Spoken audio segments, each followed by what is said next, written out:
Hello, everybody. I'm a practicing therapist and a doctoral student of psychology. Today, I wanted to go over how avoidants act when they truly fall in love with you. I think there's a misconception about this, and I would like to fill in those gaps or at least help somebody if they are a little confused, okay? This is my perspective as a therapist, and take everything I say with a grain of salt. No matter what, please, every one of my videos, take it with a grain of salt. I am not perfect. I am not the all-seeing, I don't know everything, okay? I'm just sharing what I know or what I think I know in hopes to help somebody. And I also would recommend, at least my perspective, be careful what type of media you're consuming about these topics, especially when you're watching maybe somebody, I don't know who it is, okay? Anybody who acts like they're definitive about certain things they're talking about and they talk about it in a very strong or very concrete cut way.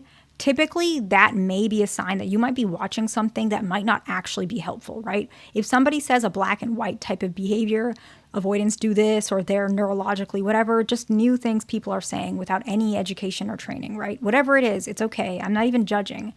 I'm just saying for your own safety and sake, just be very careful, including with me. Anything I say, take everything in general with a grain of salt. You are smarter than you give yourself credit for typically. And you know your perspective is much more powerful than anything I could say or anything. So just trust yourself. But this is for anyone who wants to fill in those gaps and wants to learn something, and hopefully maybe you will. But if not, on to the next video, whatever you want to do, okay? So how do avoidants act when they truly fall in love with you, okay? Usually they will have some sort of standard that they expect you to meet, okay? So this is not flaw finding, and I'm going to make a video on flaw finding. Usually they have some sort of expectation. It may feel like they're being harsh with you. That's not usually what it is. They may even communicate saying, I want you to change this particular thing. Now, avoidants are, when they really care about someone, this will show up pretty immediately.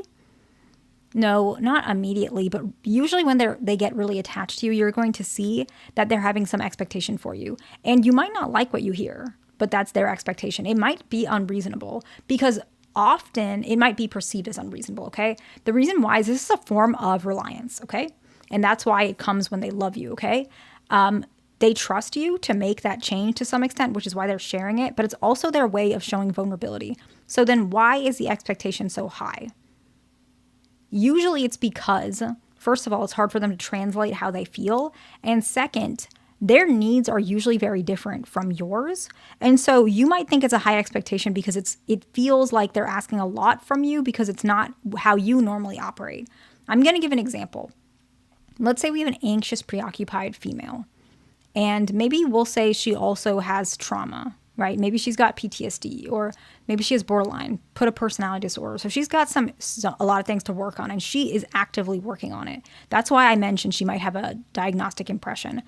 Doesn't really matter what it is. We could pick anyone, right? But the point is she's actively working on it, okay? And she knows that there's a lot to heal, not just her attachment issues. So this lady that we're talking about, we have to give her credit that she's trying her best in so many ways, okay? That's the main point about this hypothetical woman, okay? And then we have, let's say, a dismissive avoidant male. Maybe he's not actively working on a lot of things. He might be, but still, he's still particularly wanting her to fix certain things. And so this dynamic in of itself can almost be offensive because he's not working on, maybe he's not in therapy or whatever it is, and she is. But yet he's asking more from her even though she's showing up and trying. Now, this is where the dynamic can get very frustrating because then she feels like he's picking on her or trying to make something negative out of her when she knows she's trying her hardest. But let's tunnel in on what he's asking for, okay? He might be asking for, I want you to regulate your emotions better, right? And he might say it in a way that's not even direct. And it's not because he's trying to be mean. He might not know. He might say, go out and exercise more. No, he's not calling you like unattractive. He's not making fun of your body.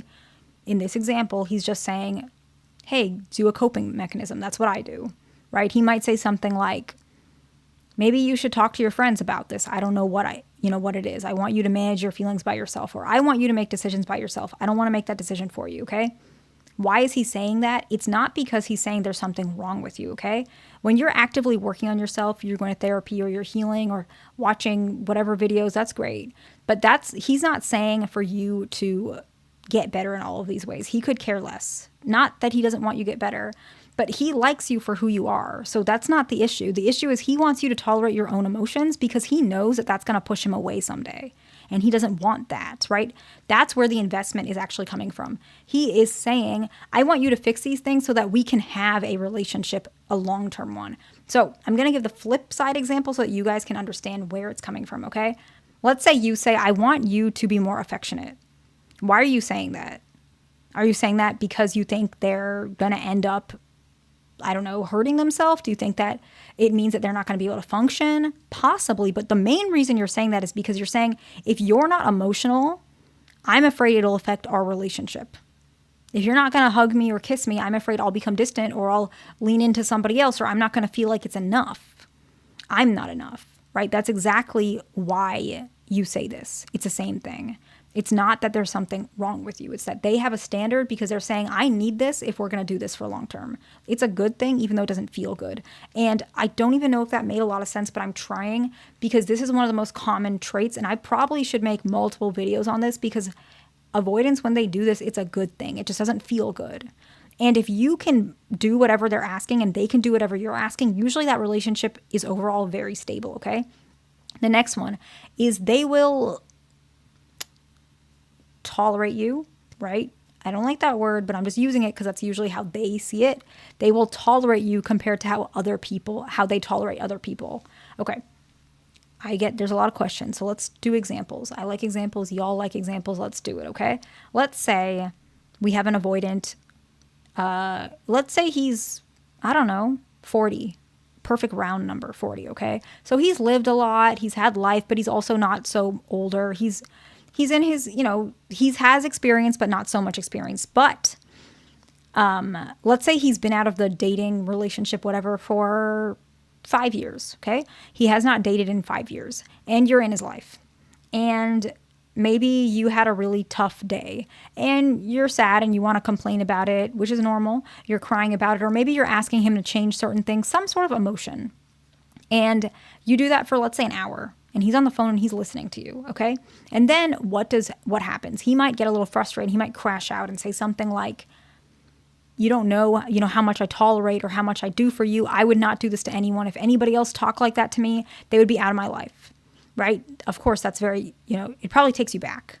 You are thinking that he's pulling away, he's rejecting you, he's making fun of you, whatever is your thoughts, right? But that's not what's happening. He probably should have said it nicely. But what he's saying is, I want you to appreciate this is a lot for me. I'm giving you more than I've ever given anyone for years. And it's because I like you. But I just want you to appreciate that. And when he's talking like that, actually what he's asking for is appreciation. So just say, I appreciate you. You don't need to react poorly about it. And then once you realize, keep that in mind too, that that's how he loves you. Or she, but this example, we were saying a he, right? This person does these bare minimum things that you perceive as bare minimum, but to them it's not, because they could be fine by themselves, alone, sitting, doing whatever they want to do without you. This man, example, 40 years, he has not been in a relationship for 5 years. If it wasn't for you, he might be like that forever, for the rest of his life, okay? But he decided to take a chance with you because there's something about you that he values and he does love you. And when he says, when he's listening to you and maybe you're upset and then you feel like he's not giving enough, whatever this dynamic was, right? He is trying to tell you, I wouldn't be here if I didn't want to be. I do tolerate you. I would never let anybody waste my time or talk like this to me. It's only because I love you. That's what they're trying to say, even though it feels very difficult. So be careful with this one because it really can get lost in life, and it can actually create more issues. Because you might take it very poorly, but it actually is a sign that avoidants love you. And they act like this when they love you. I know it sounds bad, but it is true, okay? The next one is not necessarily in high emotional moments, okay? They might be genuinely more softer. They might be more excited to share things with you, typically in a casual setting, side by side. Maybe you guys are talking while walking. Maybe you're playing video games. So it's going to be a side-to-side communication where you'll see this, okay? And I've talked about this before on my channel. They might be more genuinely softer. They might even come across as a little childish, but very genuine. They're very open to you. And the very last one, which is the most important one, I think you guys need to know this most of the time, not all the time, okay? When an avoidant truly loves you, they try their hardest to stay, even when it's hard. they usually give multiple chances before they decide, I'm going to leave. That's usually how it works, okay? I hope this video was helpful to somebody. Oh, summary. You guys want summaries. Let's summarize it and then we'll wrap it up, okay? The first one is they have standards they expect you to meet. The next one is they tolerate you compared to other people. The third one is they're genuinely more softer and more excited to share things with you. It may come across a little childish. And the fourth one is they tend to stay even when it's hard. I hope this video was helpful to somebody. Please like, subscribe. I'll see you in the next one.